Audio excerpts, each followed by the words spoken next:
ہم شرمندہ نہیں ہیں، انسانوں کو کپڑوں پہ نہیں تولا جاتا۔ آج کا میرا دیس کا مالدار اتنا فقیر ہو گیا ہے، اتنا چھوٹا ہو گیا ہے کہ وہ اپنا تعارف کروانے کے لیے 50 لاکھ کی گھڑی لیتا ہے، 6 لاکھ کا جوتا لیتا ہے۔ آج کی بیگم اتنی چھوٹی ہو گئی ہے کہ اپنے قد کو بڑا کرنے کے لیے وہ 10 لاکھ کا ہینڈ بیگ لیتی ہے کہ دیکھو میرا بیگ 10 لاکھ کا ہے۔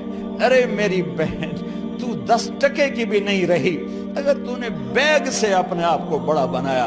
او میرے دوست، تو 2 ٹکے کا نہیں ہے اگر تو 10 لاکھ کے جوتے اور 50 لاکھ کی گھڑی سے اگر تو بڑا بننا چاہتا ہے۔ ارے اس دھوکے سے نکلو۔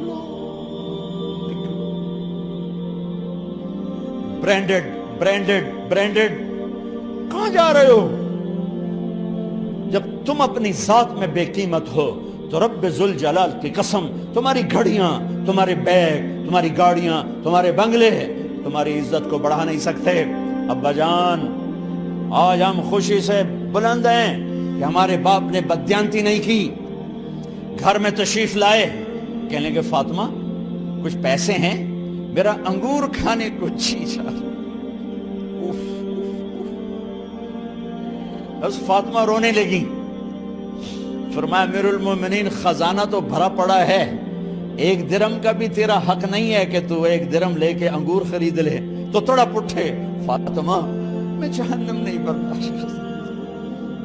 وہ میرے بھائیوں جو دن رات سود میں پھنس چکے ہو، جو دن رات جوئے شراب میں پھنس چکے ہو، کیسے اللہ کے سامنے سرخرو ہو کر کھڑے ہو گئے؟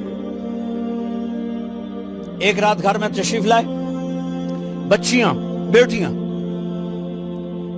منہ پہ ہاتھ، کپڑا رکھا، دوپٹہ رکھا منہ پہ، اور بات کریں۔ آپ نے پوچھا ارے کیا ہوا تمہیں، یہ منہ پہ کپڑا کیوں رکھتے ہو؟ تو خاموش ہو گئی، لیکن گھر کی خادمہ رو پڑی۔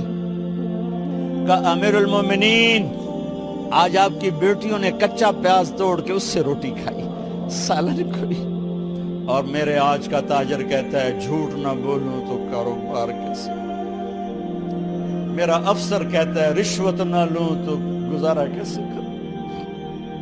تو عمر بن عبدالعزیز پھس پہ ہچکیوں کے ساتھ روئے کہ میری بچیوں، میں تمہیں بڑے اچھے کھانے کھلا سکتا ہوں پر میں جہنم کی آگ برداشت نہیں کر سکتا۔ بھائیو، اس بندے نے اپنے آپ کو ذبح کر دی، اللہ کو راضی کرنے کے لیے ذبح کر دی، اپنی ذات کو، اپنے جذبات کو، اپنے احساسات کو۔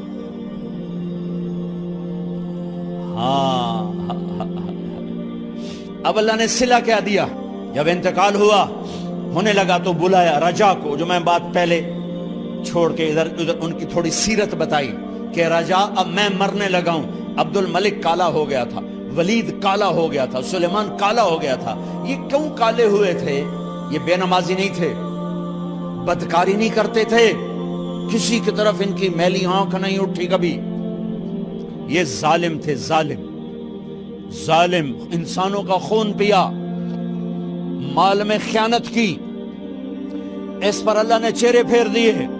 آج عمر بن عبدالعزیز جا رہا ہے کہ دیکھو میں جا رہا ہوں، مجھے دیکھو میرے ساتھ کیا ہوتا ہے۔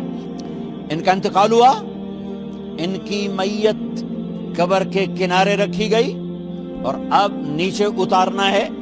سلیمان کی میت کو اتارنے لگے تو ہلنے لگا، اور عذاب قبر پہلے شروع ہو گیا۔ عمر کی میت کو جب قبر کے قریب کیا گیا، ایسے ہوا کا جھونکا آیا، ایک پرچہ ایسے لہراتا ہوا، یوں آیا، یوں آیا، یوں آیا، اور عمر کے سینے پر گر گیا۔ لوگ کٹھے ہو گئے، پرچے کو کھول کے دیکھا گیا تو اس پہ لکھا تھا بسم اللہ الرحمن الرحیم، براءۃ من اللہ لعمر بن عبد العزیز من النار۔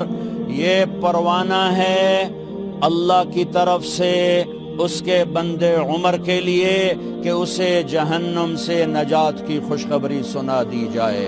آہا، مرنا ہو تو یوں مرو، اللہ ایسی موت دے دے. کہتے ہیں پھر میں نے ان کو قبر میں اتارا. جب قبر میں اتارا تو کیا دیکھا؟ میں نے کفن کی گرہ کھولی تو چہرہ قبلے کی طرف، اور یوں لگا جیسے 14ویں رات کا چاند قبر میں اتر آیا ہو.